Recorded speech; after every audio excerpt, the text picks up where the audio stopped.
سلطنت عثمانیہ کے عظیم سلطان محمد فاتح رحمۃ اللہ علیہ کی والدہ محترمہ سلطان کے بچپن میں ہی قسطن دنیا استنبول فتح کرنے کی تربیت کیا کرتی تھی۔ روزانہ فجر میں سلطان کا قسطن دنیا کی طرف منہ کر کے کہا کرتی تھی، بیٹا تم نے اس شہر کو فتح کرنا ہے۔ جب سلطان کچھ بڑے ہوئے تو گھوڑا اس خیال میں دوڑاتے تھے کہ جیسے قسطن دنیا فتح کرنے جا رہے ہیں اور دشمن پہ حملہ آور ہو رہے ہیں۔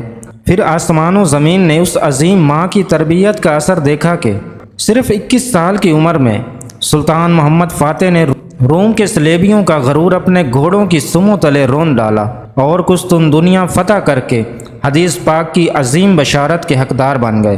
یہ کیوں اور کیسے ہوا؟ کیونکہ اس وقت کی مائیں اپنے بچوں کو گھٹی میں جہاد و شہادت کی لوری دیا کرتی تھی۔ بچے بھی جوان ہو کر ماؤں کی دودھ کا اور ان کی لوریوں کا حق ادا کیا کرتے، مگر آج بچہ پیٹ میں ہو، ماں تب بھی دین سے دور، پیدا ہو تب فلم و ڈراموں کا ماحول۔ تو اسی صورت میں بچہ اداکار و فنکار، سنگر، ڈرامے باز تو بن سکتا ہے مگر مجاہد اور غازی نہیں بن سکتے۔ یہی وجہ ہے کہ ایک عرصہ بیت گیا، مسلمان کوئی فتح حاصل نہیں کر سکے۔